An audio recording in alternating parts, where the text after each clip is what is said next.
July 4th, 1988, the Persian Gulf.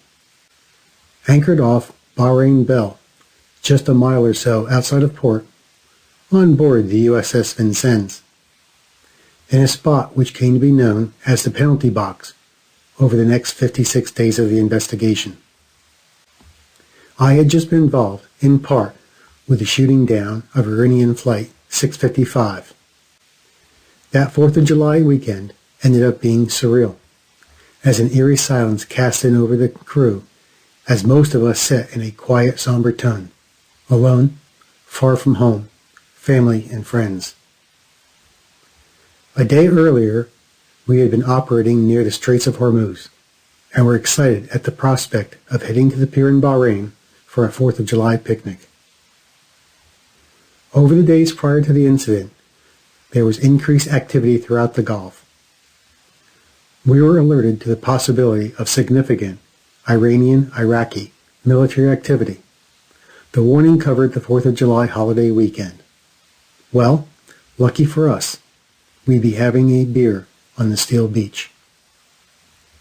During the afternoon and evening of July 2nd and into the early morning hours of the 3rd, Iranian small boats, boghammers, and Boston whalers positioned themselves at the western approach to the straits. The USS Montgomery moved close to one of the oilers under attack in response to a request for distress, and to fire warning shots in an attempt to ward off the small boats attacking the vessel. We were sailing to Bahrain as the Montgomery observed 7 small Iranian gunboats approaching another merchant vessel. The small boats were reported to have manned machine gun mounts and rocket launchers. Shortly after, the Montgomery encountered a total of 13 gunboats breaking up into smaller groups. Each contained 3 to 4 gunboats, with one of the groups of 4 boats taking position off their port quarter. The Montgomery heard the gunboats over the bridge-to-bridge, challenging the merchant vessels in the area. They then heard 5 to 7 explosions coming from the north. The gunboats had been known for firing RPGs into the sides of the oilers. Comdesron 25 directed us to proceed to the north, to the vicinity of the Montgomery, and investigate the reports. One of our helos, Ocean Lord, was on routine morning patrol and was then vectored north to observe the small boat activity. We were also monitoring a routine maritime patrol of an Iranian P-3 operating to the west. Just another typical morning. As our helo approached the action, it was fired upon by one of the small boats. As we approached, 2 of the boats were seen turning towards the Montgomery and us.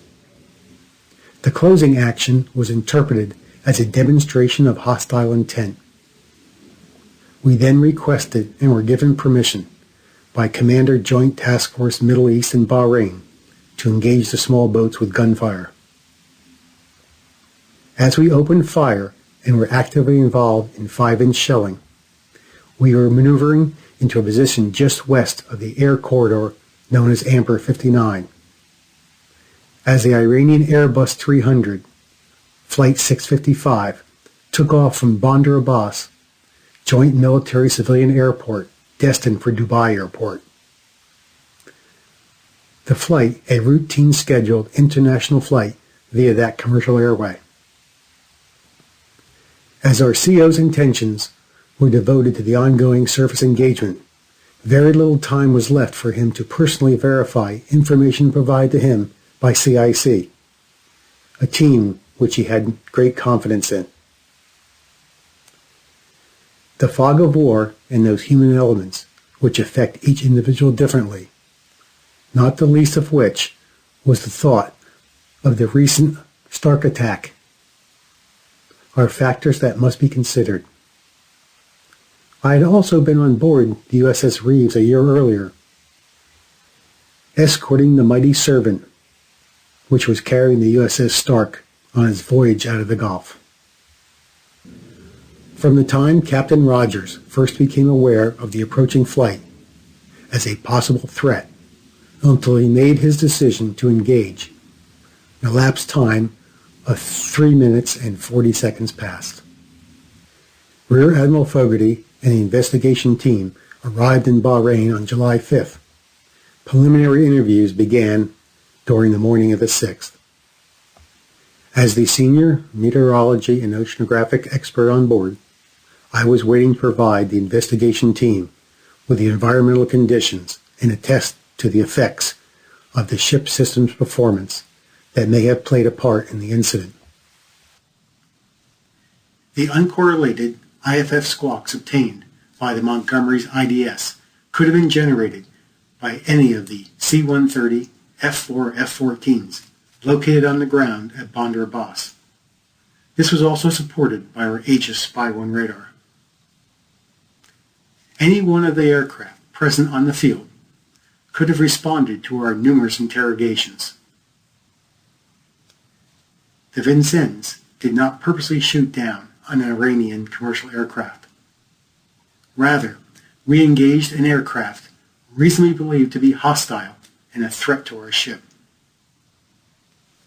Iran must share the responsibility for this tragedy by allowing one of their civilian aircrafts to fly relatively low in close proximity to hostilities that have been going on where small boats were actively engaged in armed conflict with U.S. naval forces. Any aircraft, including commercial, could have been used in a suicide mission role. Therefore, commanders cannot disregard an aircraft squawking Mode 3 IFF flying in a commercial air corridor on a track towards a ship while engaged in a surface battle.